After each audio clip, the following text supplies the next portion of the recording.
Hi, I'm Lindsay. I'm the CEO of the Yarbrough Group, and I'm here with.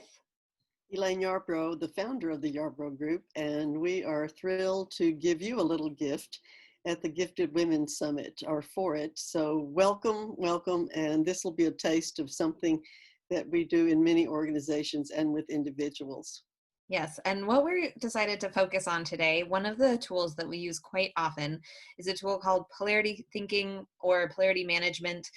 Polarity can also be a term for dilemma, wicked problem, or tension. It's the basic idea that when you have two things that both have to be true for the health of the system, but they seem at odds with each other. Elaine's going to go into a little more detail about it. I'm going to lead you through an experiential, interactive, even though we're recorded, way to kind of reflect and embody polarities a little bit more, and then we'll share some examples of how to use them. So theory, practice, practice. One of the things that is really obvious during COVID times and election time and so many other crises is that people will pose questions like, do I focus on my individual freedom and do what I want, or do I focus on the common good? It could be, do I support Black Lives Matter, or do I support the police? Do I focus on what we all have in common as human beings, or do I welcome and work on diversity? And that sets up a false choice, because if you do one without the other, you will get negative consequences. And so we want to help you think about how you do both and. You can both have individual freedom and focus on the common good. You can support Black Lives Matter or any movement, and you can support law enforcement because you absolutely need both. And so both and thinking, or polarity thinking, is critical to complex issues, and especially during our times now. Yeah, and I would add to that piece is that you don't have to support any particular thing as is. Right. That part of supporting something is also holding it accountable for what role it's supposed to serve. So I've loved the conversations about defund the police, though, like, because it's not about stripping away funding. It's really the question of how does policing work in the US, and how do we make sure that everyone is safe and everyone has the freedoms basically that are ensured by having that safety net. And then on the same side with the movement for equality, that it's not about how do we make sure one group is more than another. It's how do we make sure everybody matters. Yeah. And it's not all lives matter, like that kind of overshoots the point. The point is that the Black lives are being devalued. So how do we make sure that they are valued by society, by groups? And how do we make sure we hold the police accountable for protecting and serving the whole community?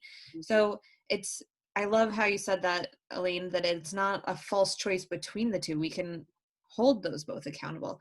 Another one I've seen a lot right now is hope and reality. Mm-hmm. I know you'll talk about it a little bit more, but even watching the news, part of Black Lives Matter to me is the hope that it can be better, and the reality that we have to do something to change it, and that we're all in this dynamic of hope and reality with the election, with COVID. We're in both all at the same time. And I know we've all had those days where one gets us and it's drags us down. And that's what Elaine was talking about, how when you only pick one, you get the downside. We've been using some examples, but in terms of this Gifted Women Summit, we could also say women's leadership matters and men's leadership matters. And we as women have special gifts, and it's beginning to show up all over the world as women lead countries around COVID much better than the men are leading it. All the articles that are coming out on leadership as of now are saying the key leadership qualities are empathy, inclusion, compassion, without any recognition that those are typically women's skills, certainly by socialization, even by how our brains are wired. And so once you say something matters, or we include women's leadership, doesn't mean nobody else matters. And that's what's so important about polarity thinking, that everybody gets to play and everybody gets better than just one or the other. And Lindsay will show you how that's done.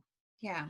So one of the things to back it up, to kind of simplify it a little bit, because one of the things that's interesting about polarity thinking is that it is both simple to kind of get and then complex as you dig into it.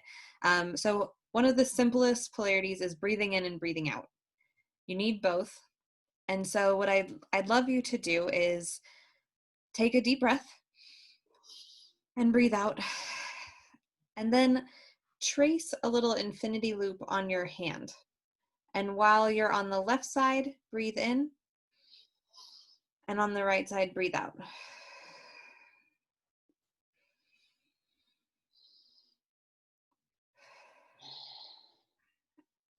And notice how if you keep your finger moving at the same pace, it's actually kind of hard because you're doing the same amount of each.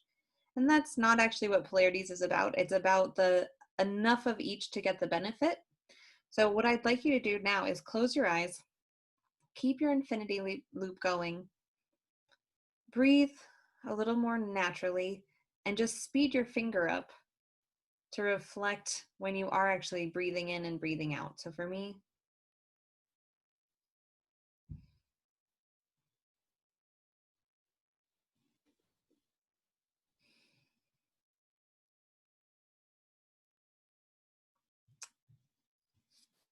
I also like to use breath to think about, if you're doing yoga, you focus on your breath. If you're swimming, you certainly focus on your breath.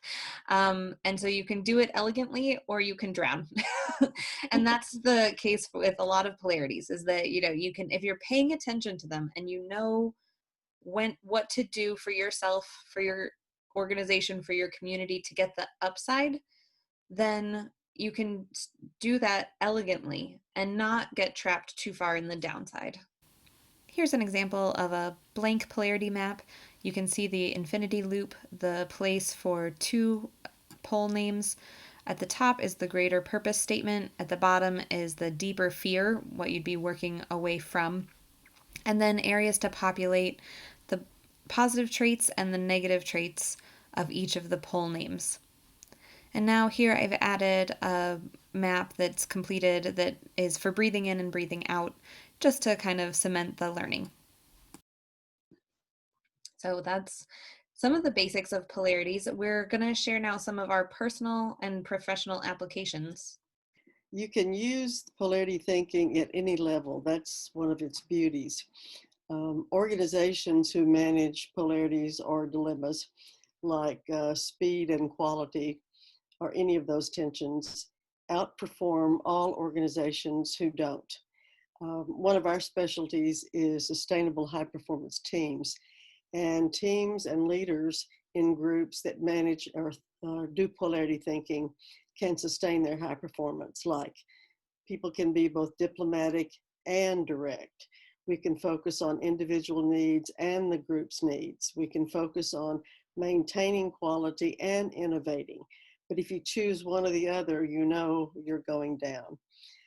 At the personal level, especially in times of our family crises, one of the polarities that has been very helpful to me to think about is brutal facts, or some people call it reality, and hope. If I spend too much time on reality, and that's also true of our whole world right now, then I get in despair, helplessness, hopelessness. And if I spend too much time in hope, it seems Pollyanna. So if you can hold the tension, and that's part of the talent here, I can say, yep, here's reality, and yes, I have hope. And then take action to maintain both. So I don't have to lie about reality, and I don't have to be stupid and make poor judgment, but I can hold both. And then I'm lifted up in terms of being able to do my best work, my best judgment, be in best relationship. So that one has been critical to me. And for me, one of the critical ones has been holding on and letting go. When I was growing up, mom and dad used to liken me to the badger in the scene in The Gods Must Be Crazy, as the badger gets drug across the savannah because it won't let go. And so, as a grown up, I would hang on, and like that showed up as like really trying to make toxic relationships work, really trying to make locations that I was living work or jobs work, really, really trying far beyond when was reasonable. And then I would burn it all down and move across the country. So fully let go. So it was sometimes the downside of both in those moments. And then it would kind of recalibrate as I built in a new place and sort out who I was and who I was going to be in that next phase. It's a very 20s phase for a lot of people. um, and so part of a real awakening for me was trying to sort a little more clearly what to hold on to and when to let go.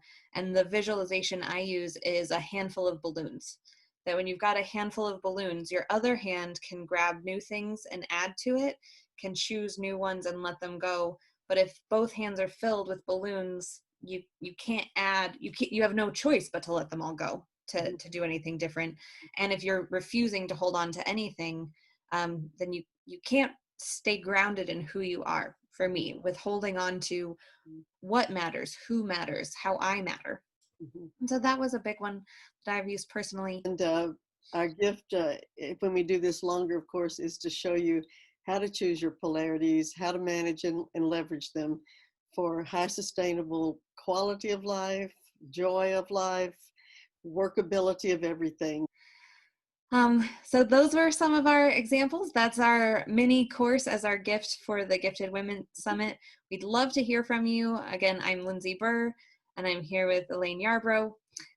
We also are mother-daughter, which we forget to say sometimes. It's such a pleasure and honor to work with you, Mom. Yes, and you. And so we hope to hear from you, and please enjoy this marvelous summit. Thank you. Bye. Bye.